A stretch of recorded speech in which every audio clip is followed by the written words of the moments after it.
Random stuff that no one can identify. So earlier this week, this news came out about paranormal hunters discovering a very strange claw in the underground caves near the ancient city of Cusco in Peru. These explorers said they found the bones while searching caves and tunnels across Cusco in January of 2016. This claw is apparently a three-fingered claw that is either a really old Peruvian back scratcher or maybe it is the hand of an alien. According to researchers at the Cusco Institute, this claw is so big that whatever the claw was attached to had to have been at least 9 feet tall, so maybe a giant Peruvian alien humanoid thing. Along with the claw, an elongated humanoid skull was also found close to the location of the hand, but the paranormal researcher and tour guide Brian Forrester refuses to give out the exact location of the claw's discovery. He has also refused to release any pictures of the skull. Now, supposedly this claw has been verified to be a genuine biological object with real bone and skin tissues, but so far there is no mention where these tests were conducted. But the claw and skull were said to have been sent to the US for radiocarbon and DNA tests that will reveal its true origins. So if those tests ever come back and are made public, I'll definitely keep you guys updated. Next up, we've been talking about the end of the world so much, that's why I think this following story will really make you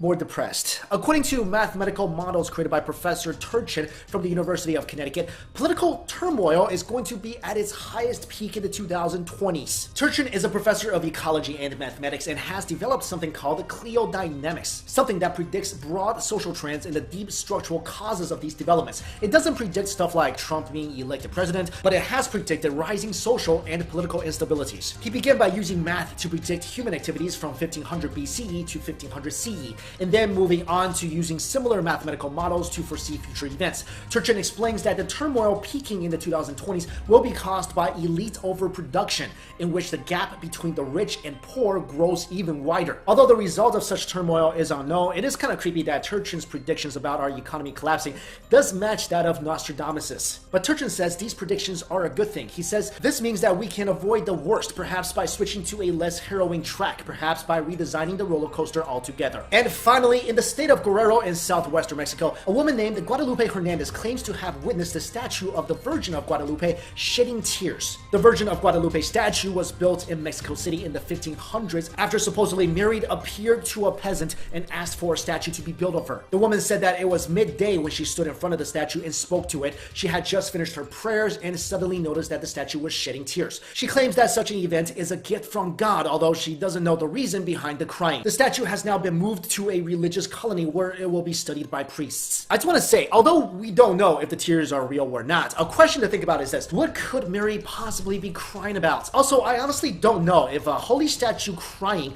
should be seen as anything besides terrifying. It's definitely not tears of joy, I think. It's definitely not crying because it's so moved that everyone on earth loves each other so much. So I really don't know why people think seeing this is a gift from God. I mean, if the statue was somehow smiling, it'd still be creepy, but yeah, okay, it could mean something good. The statue's crying, I don't know. Also, there are reports of statues even crying blood, and if that's real, that means deities feel like crying regular tears is just not sad enough and now has upgraded to blood. I'm just saying, in my opinion, I don't really know if this means something good. But let me know what you guys think, because there are a lot of reports of deity statues crying tears or blood. Do you feel like they are real? And if you do believe these phenomena are real, why do you think it happens? Also guys, let me know what you make of that whole three-finger claw thing. You think that belongs to an alien or a 9-feet sloth? And finally, I mentioned this before, but some of you guys know that in my last video, I announced a big change that's coming to Beyond Science. I talked about how too often I bring up a subject, and there is just so much more that I know you guys want to know. So we decided to create a magazine where we are going to be packing in a lot more information, citing sources, and giving you guys the full story.